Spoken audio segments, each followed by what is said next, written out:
November 1989, the Berlin Wall was coming down. Many consider this event the start of the end of the Cold War. And leading the march against communist rule were members of the then East German religious community. Today on Austin Faith Dialogue, we'll discover how the fall of the wall has changed Central Europe's major power for the better and for the worse, and what role Germany's East religious leadership has played. Please join us.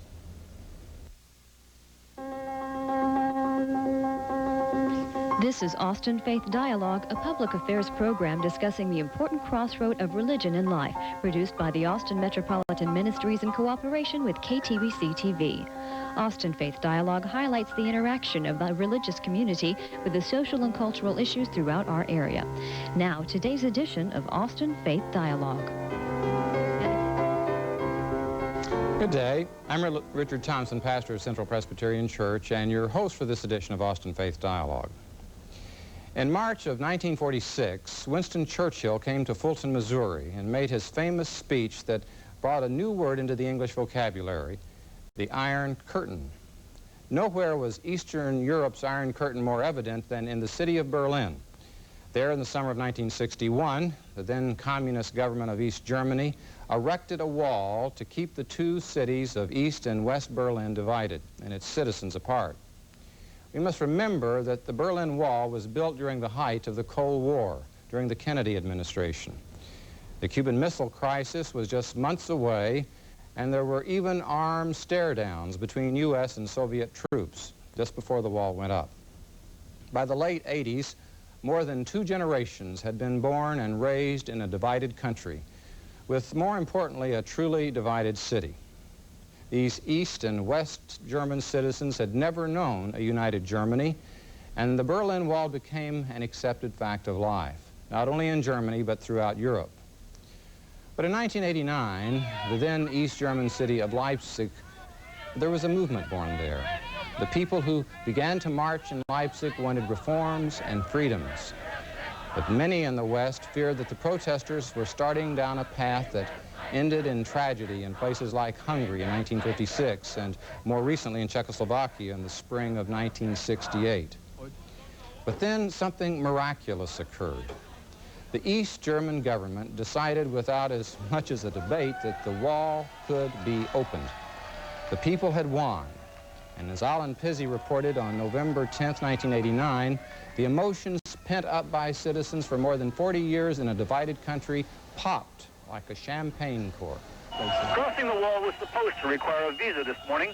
Instead, border guards handed out cards on the spot, and people filed through as fast as they could fill them out. Many didn't even pause.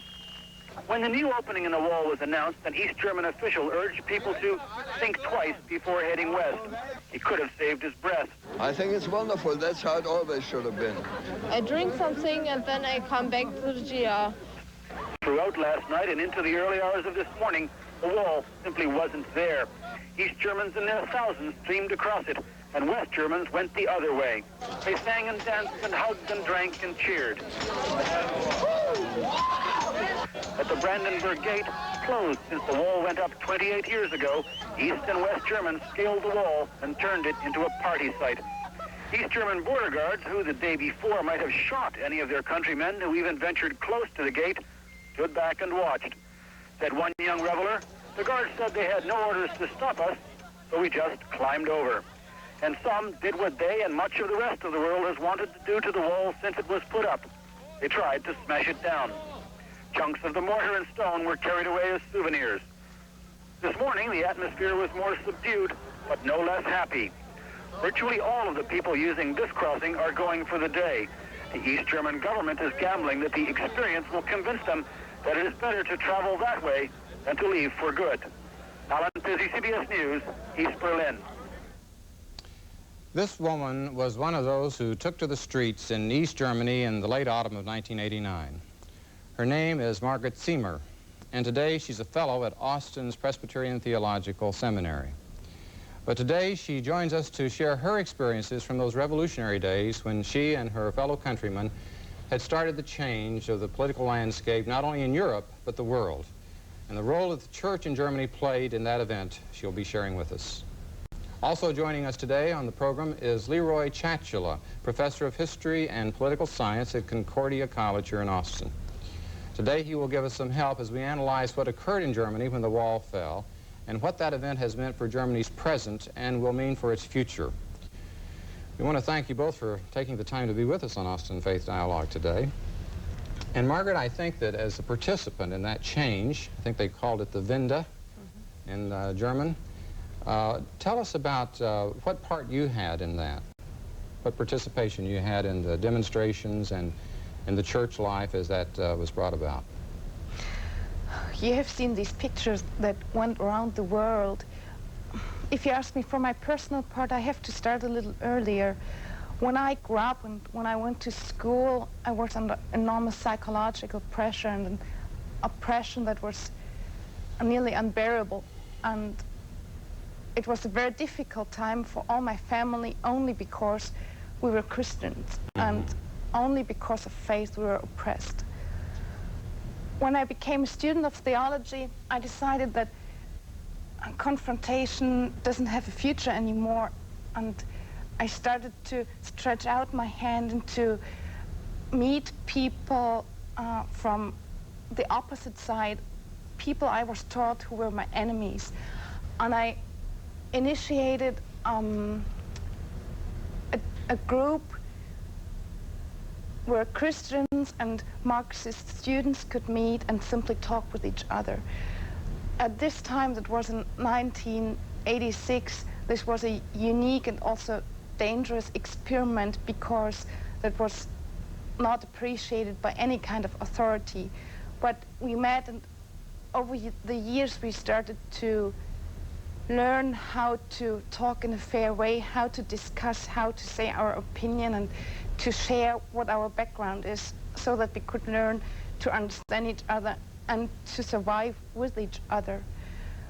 I think this little part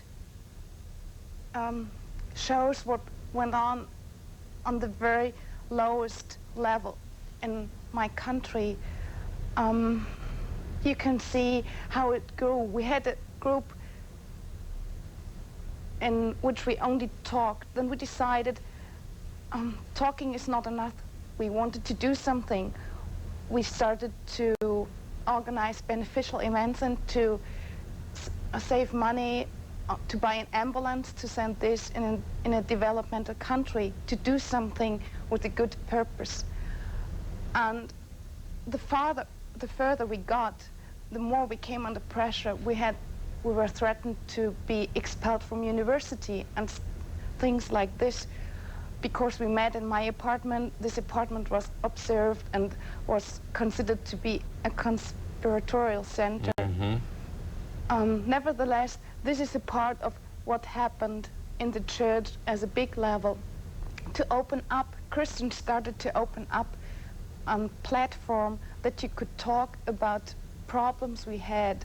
Okay, so it was in the church that you had this place as a forum. I remember reading that at the time that the wall fell, or just before it fell, the churches were providing a place for the New Forum Party, for example.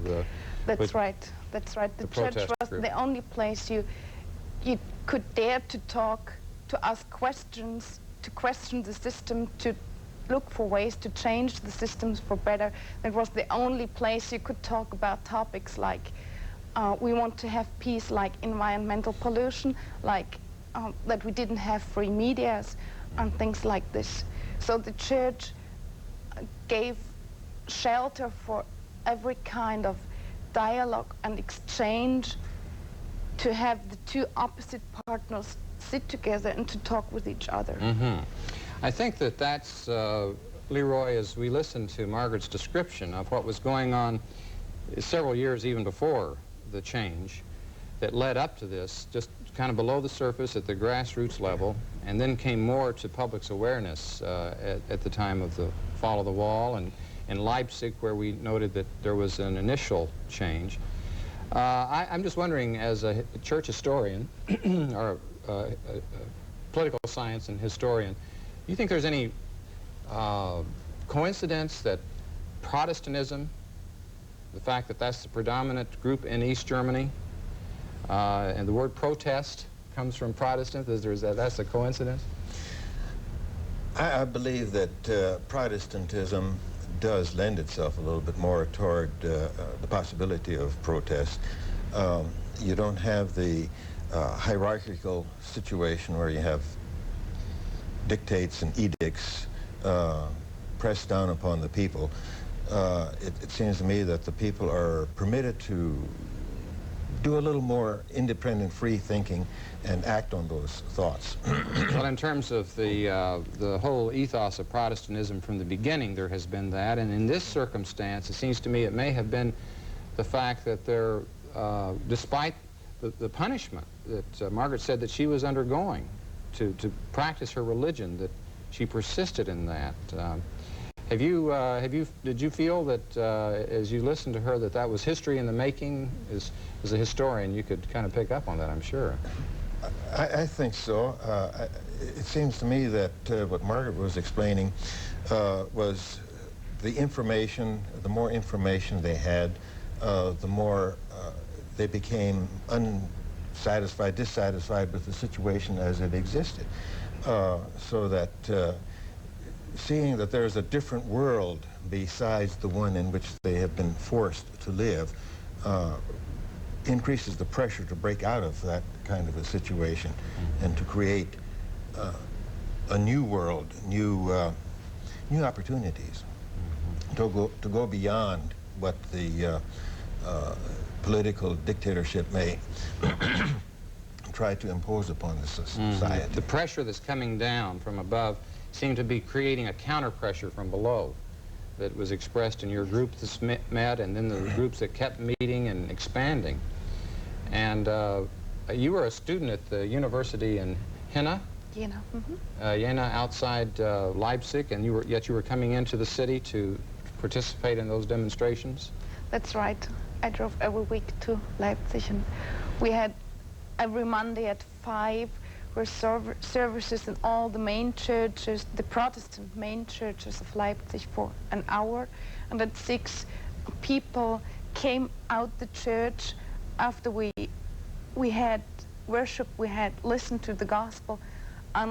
Ministers were in the first row. They were the ones who took the first step outside, and then we demonstrated. And it's difficult to describe that whole atmosphere for one who was not in there, but maybe you have seen the pictures with soldiers standing on the roofs with their MPs ready to shoot, and we all knew that the tanks were brought and surrounded the city, and no one of us had an idea whether this would be the start for a civil war. Okay. In some sense, we had to expect it. Okay, But the well, church... I think we're going to have to pause here just for a moment because we're going to need to take a break, but we'll come back to that because we're at a critical point in that story and in our discussion on Austin Faith Dialogue of the impact of the fall of the wall on Europe and the rest of the world. We'll be back in a moment.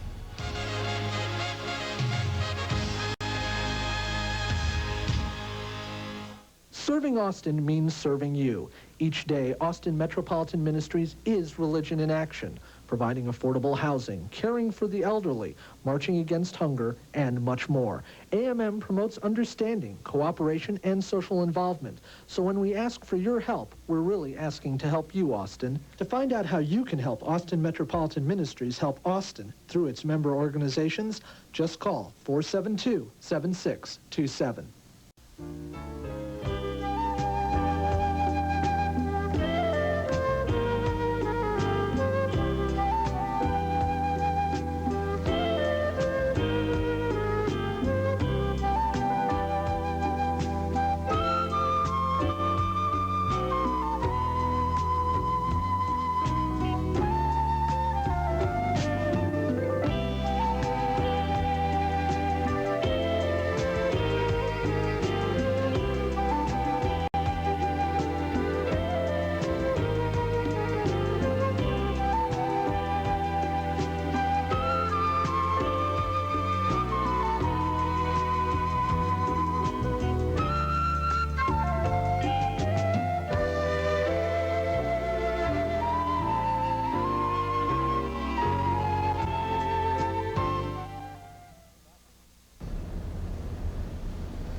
We're back on Austin Faith Dialogue, and today we're looking at a subject that interests persons continually, the fall of the Berlin Wall and the role that the church played in that historic event.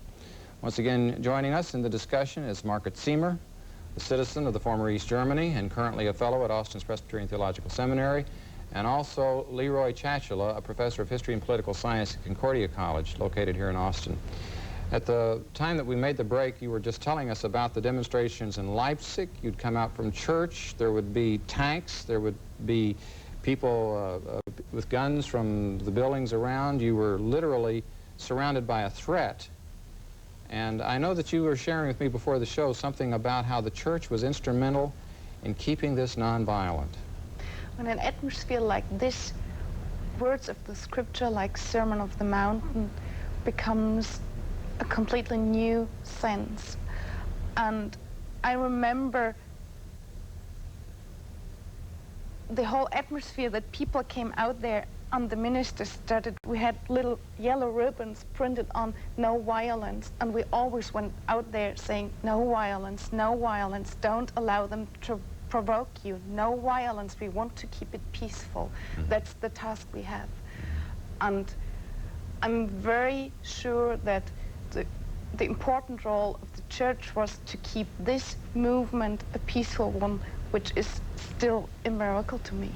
Okay. How do you react to that no violence approach of the church in terms of your perspective as a historian? It's kind of unusual because from a historical point of view, you've had all kind of religious wars down throughout history, one war after another, based solely on religion.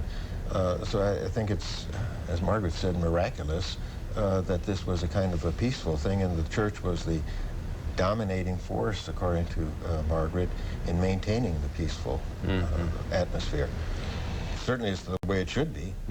The one thing, of course, that comes to mind in this country is the influence of Martin Luther King and his leadership of the Civil Rights Movement. Right. And critical to that was to mitigate the violence that could have very well occurred here in regard to the racial discriminations and the confrontations. And it'd be interesting to know whether there might have been some influence in Germany from the state side as far as that nonviolent ethic.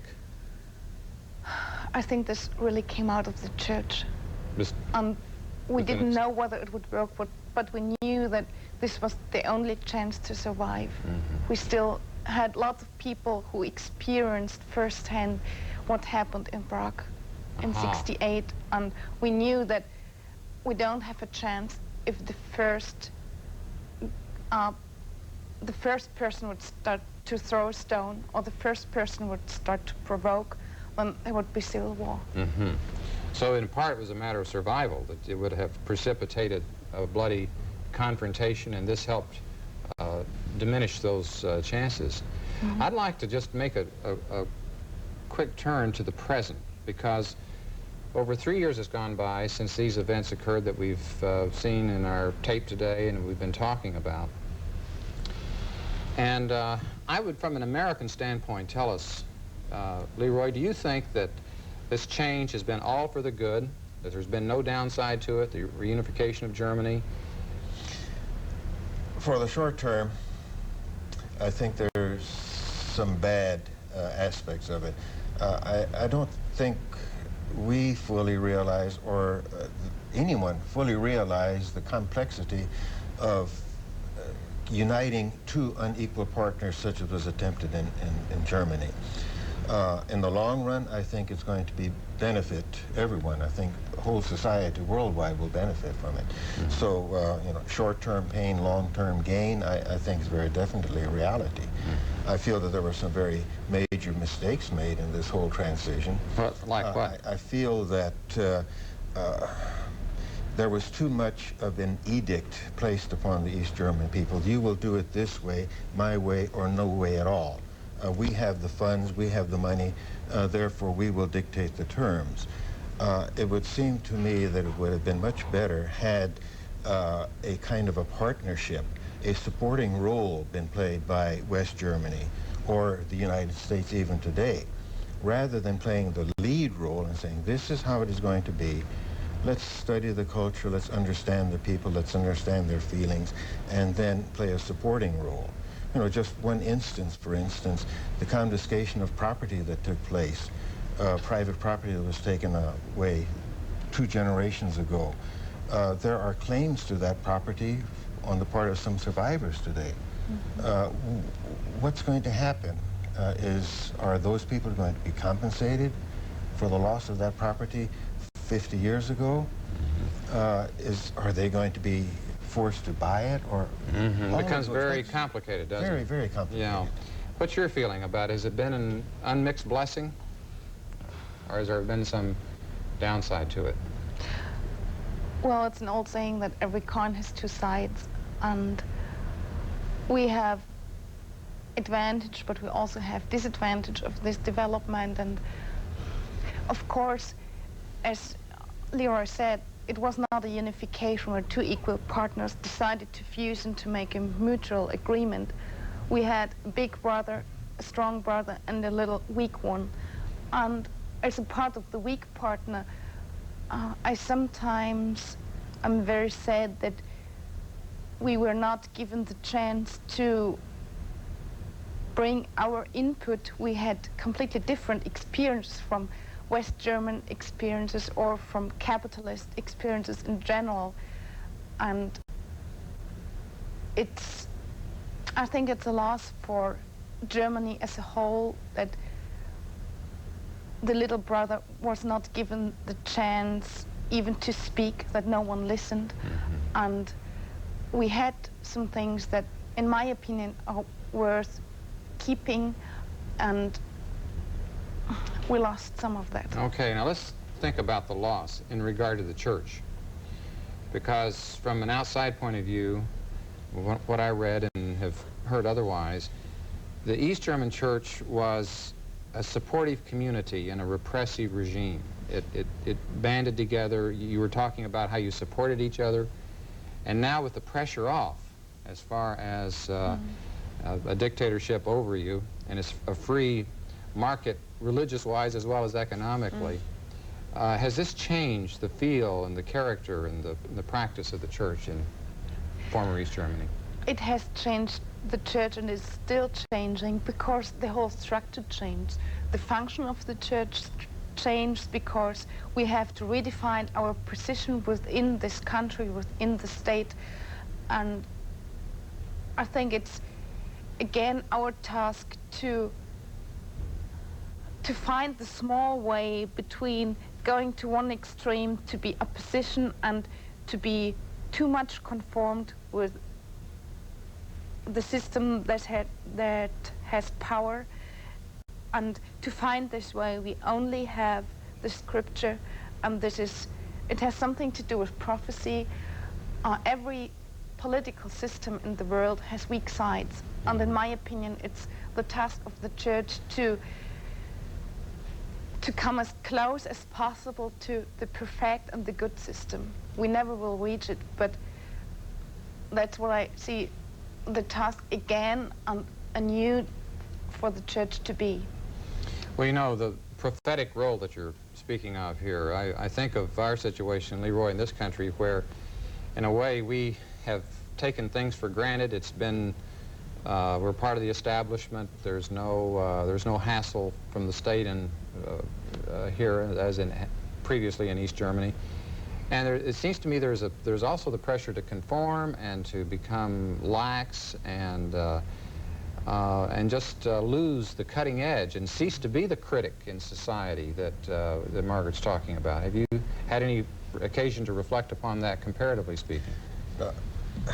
It was interesting to listen to Margaret say that the church played such a dominant role in the breakup of the wall, advocated peace.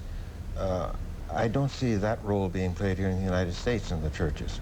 That in too many instances, the churches follow the leadership from somewhere else and are not in the forefront in that kind of a leadership where they should be. Since you wanted to add to that? I'd like to share the position, what it means to be the little brother. because since Soviet Union as one superpower doesn't exist anymore, the United States, in comparison to all other countries of the world, they are the big brother. And I'd like them to think about what they are doing and the way they are acting, because they are the ones who have more power, who have more money. And it's part of their Christian task maybe to understand how it feels to be the little one and to be open and willing to reach out the hand to the ones who are smaller and weaker. In the couple of minutes that we have left, I'd be interested, Margaret, if you could just give us a sense of the of your impressions of the States since you've been here. I imagine it's a contrast to come to this land of Big Brother and see what you've seen. Give us a quick response. Well, I could talk about this for hours, but something that impresses me really deeply is wherever I come, I'm so welcome. Being a German, it has something to do with history. I never had the identity of what it means to be German. I always was East German, now I'm German. And 2 generations ago, we were the ones who started a war, who brought so much suffering and killing and death. And to meet people who come and say, I was in Germany in '45, that makes me goosebumps. And they all are so open and welcoming and loving. That's a unique experience to me. Well, I think that the warmth of that welcome that you have felt is one that I want to affirm that you have brought to us today. And your conviction and your courage, as you have shared it, is one that will be a blessing to all, I'm sure, who are viewing our program today. I want to thank you both for being here, Margaret Siemer and Roy Chachula. And would like to also take the opportunity to thank you folks for watching. Please be with us again next week for our next edition of Austin Faith Dialogue. Until then, I'm Richard Thompson, and peace be with you.